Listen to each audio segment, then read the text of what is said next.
जय श्री राम भक्तों, बालाजी के चैनल बालाजी स्पिरिचुअल ज्ञान में मैं प्रशांत आप सब लोगों का स्वागत करता हूं। आशा करता हूं आप सब कुशल मंगल होंगे। आपके स्नेह और प्रेम से हम भी कुशल मंगल हैं और हम बालाजी महाराज की पवित्र शक्तियों से कामना करते हैं कि बाबा आपके भंडार भरें और सदा आप लोगों के ऊपर अपनी अनुकंपा वर्षाए रखे। ये जो हवन चल रहा है ये करावल नगर दिल्ली है। यहाँ पर करावल नगर दिल्ली में हमने ये हवन कराने आए थे। इनके घर में समस्या थी, संकट था। ये दरबार आए थे, दरबार से जुड़े थे, तो बाबा का आदेश हुआ था घर पे क्रिया खोलने के लिए, क्रिया का हवन कराने के लिए। तो यहाँ पर ये रात्रि में हवन करा रहे हैं, क्रिया का हवन। जब हमने इनके घर की एंटिटी चेक की थी तो करीबन 9 से 10 प्रकार की एंटिटी इनके घर में मौजूद थी। 9 से 10 चीज़ें इनके घर में थी जो पूरे परिवार को परेशान करे हुए थी। इनके परिवार को बिखेर के रख दिया था। घर में लड़ाई झगड़ा और परेशानी ही परेशानी इनके घर में हो रखी थी। हमने प्रभु की कृपा से, आशीर्वाद से यहाँ पर आकर आज्ञा से हवन कराया।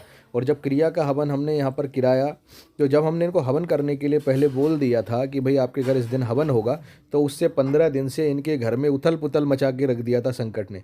जो इनके ऊपर पेशी के रूप में आ रहा था, एक दूसरे से लड़ाई झगड़ा कर रहा था, बहुत उथल पुथल मचा रखी थी। अनेक प्रकार की प्रताड़नाएं, इन्हें मानसिक प्रताड़नाएं, शारीरिक प्रताड़नाएं संकटों ने इनको दी, क्योंकि उनको पता था कि बालाजी का हवन होगा, बाबा की शक्ति आएगी तो परेशान होंगे।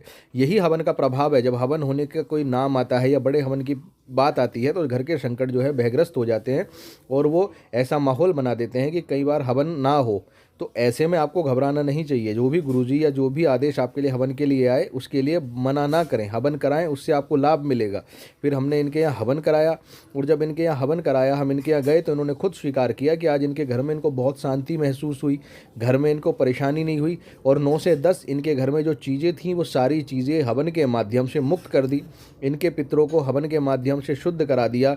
इनके घर के जो संकट थे, जो इनके घर में प्रेत आत्माएं घूम रही थी, वो उन सब चीज़ों को हवन के माध्यम से गोला विधि द्वारा, हवन विधि द्वारा मंत्रोच्चारण से खींच करके हवन में भस्मीकरण करा करके उनको भस्म कर दिया। केवल एक मशान इनके घर में झलक मात्र रह गया है, क्योंकि कुछ अशुद्धता मशान की रह गई थी। उसकी कुछ प्रक्रियाएं बची हुई हैं जो हम मेहंदीपुर बालाजी में कराकर उस मशान को भी पूर्णतः श्री मेहंदीपुर बालाजी में हवन के माध्यम से नष्ट कर देंगे और हवन के माध्यम से उसको समाप्त करा देंगे। हवन का ये प्रभाव रहता है, जब हवन होता है ना तो घर ही शुद्ध नहीं होता, आसपास का जो तुम्हारा वातावरण है वो भी शुद्ध होता है। भगवान की ऊर्जा, श्री बालाजी महाराज जिस भी देवी देवता के निमित्त हवन कराया जाता है उन देवी देवताओं की ऊर्जा आपके घर में निवास करती है। ये देखिए यहाँ पर जो गोले हमने लगवाए हैं इसी में सारी नकारात्मकताओं को खींचा है। सारे गोले अभिमंत्रित कर करके इन गोलों में हमने जो था बाबा की कृपा से, हमने क्या श्री बालाजी महाराज की शक्तियों ने उनको हवन में खींच करके नष्ट कराया। और इनको जो बयान चाहिए थे वो बयान भी करवाए, जो इनको संकट से पूछना था इनके सामने पूछवाया और इनके घर के संकटों का निवारण किया। भोग विधि द्वारा भोग लगाया। लेकिन ये जो भी क्रियाएं होती हैं हवन की, ये रात्रिकालीन क्रियाएं होती हैं। बहुत से लोग हमसे पूछते हैं कि बालाजी का हवन रात में होता है। भाई बालाजी का हवन रात में भले ही ना हो, लेकिन जो क्रियाएं होती हैं, जैसे संकट निकालने की क्रियाएं होती हैं, क्रिया हवन होता है, वो रात्रिकालीन ही करना पड़ता है, क्योंकि उस समय पर ये क्रियाएं खिंचकर आती हैं। तो हम जो भी क्रिया का हवन कराते हैं वो रात्रिकालीन में कराते हैं और जो हनुमान जी महाराज का शुद्धिकरण हवन होता है वो दिन में कराते हैं। तो हनुमान जी का हवन दिन में कराते हैं और जो क्रियाओं को निकालने के लिए, चाहे मारण क्रिया हो, वशीकरण क्रिया हो या किसी भी प्रकार की उच्चाटन क्रिया हो, उन क्रियाओं को खोलने के लिए, हवन के माध्यम से नष्ट करने के लिए रात्रि में हवन करा करके उनको हम जो है मुक्त करा देते हैं। मेहंदीपुर बालाजी से सारे काम होते हैं, ऐसा नहीं है कि काम नहीं होते, लेकिन प्रोसेस बाय प्रोसेस होते हैं। लेकिन सारा का सारा देखिए होता क्या है कि हम केवल अर्जी के और पूजा पाठ के भरोसे ही रहते हैं, लेकिन उसमें बहुत सारे विधान हैं। हवन का भी भोग होता है, हवन माध्यम से भी संकटों का निवारण होता है, उतारा भी करना पड़ता है, सारे काम होते हैं।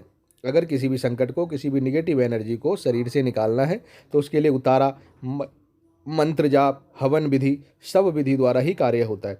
और हवन से बढ़कर कोई विधि नहीं होती, क्योंकि अग्नि में जो भी तत्व जाता है वो जलकर शुद्ध हो जाता है। तो प्रेत आत्माएं भी जब हवन की अग्नि में जाती हैं आहुतियों के माध्यम से, तो वो भी हवन के प्रभाव से शुद्ध हो करके अपना सदगति को प्राप्त करके प्रेत तत्व से बाहर आ जाती है। हमें किसी भी प्रेत को पूर्णतः नष्ट नहीं किया जा सकता, केवल प्रेत के प्रेत तत्व को ही नष्ट किया जा सकता है। जो प्रेत होता है उसके प्रेत तत्व को नष्ट कर दोगे तो जो एनर्जी है वो प्योर एनर्जी होकर आगे ब्रह्मांड में ऊर्जा में आगे विलीन हो जाती है, फिर वो आगे चली जाती है। आगे जाने का मतलब हो गया कि उसकी कर्म गति के अनुसार उसको आगे जो भी प्रभु जो बालाजी महाराज या जो भी एनर्जी है वो उसको आगे किस सदगति में भेजे वो उनका विषय हो जाता है। लेकिन आपके घर से वो प्रेत आत्मा प्रेत तत्व से मुक्त होकर के निकल जाती है और आपके घर में केवल और केवल शुद्ध एनर्जी रह जाती है। और केवल शुद्ध एनर्जी का भाव ये रहता है कि आपको जो है पूजा पाठ जो है मन से करना चाहिए। जो भी दरबार की तरफ से नियम जाप आपको बताए जाएं वो नियम जाप आप करते रहें और उन नियम जाप के अनुरूप ही कार्य करें। और जो भी गुरुजी की तरफ से आदेश हो, दरबार की तरफ से आदेश हो, उस दरबार की तरफ के आदेश को पूर्ण नियम संयम के साथ माने, पूर्ण नियम संयम के साथ माने, पूर्ण नियम संयम के साथ माने। और जो भी दरबार से आदेश आता है उस दरबार का पालन करें और उसी दरबार के पालन करते हुए जो भी दरबार से आदेश हो गए उनके अनुरूप आपका कार्य होगा। और देखिए यहाँ पर जब हमने हवन पूर्ण करा दिया था तो पूर्ण आहुति स्वरूप भोग दिया और जो भी क्रियाएं खींची उन क्रियाओं को खींच करके इस हवन के माध्यम से नष्ट किया। और ये गोले विधि द्वारा हम किसी का हवन का संकट खींच करके हवन में डाल रहे थे कि जो भी एंटिटी निगेटिव एनर्जी है उसको इस गोले में खींचवा कर संकल्प विधि द्वारा और पूर्णतः उसको नष्ट कर रहे थे और पूर्ण आहुति स्वरूप इस कार्य को कर रहे थे। यही जो परिवार बैठा है इन्हीं को पूर्णतः लाभ प्राप्त हुआ और इन्होंने खुद इस बात को स्वीकार भी किया कि आज से हमारे घर में हमें हल्कापन महसूस हो रहा है। यही प्रभाव होता है हवन का, क्योंकि हवन के माध्यम से ऊर्जाएं जागृत होती हैं और ऊर्जा जागृत होकर के कार्य करती हैं। जितने बड़े बड़े दरबार आपने देखे होंगे सब जगह हवन इत्यादि की प्रोसेस है और हवन के माध्यम से ही सारे कार्य कराए जाते हैं। तो ये जो हमने हवन कराया था ये करावल नगर दिल्ली में कराया था। इनके घर के संकटों के निवारण हेतु, पितरों के शुद्धिकरण हेतु, घर के जो बंधे हुए कार्य थे उनको खुलवाया हवन के माध्यम से, संकल्प लेकर के पूर्ण विधि से हवन कराया। जय श्री राम, जय श्री बालाजी महाराज, जय महाकाल।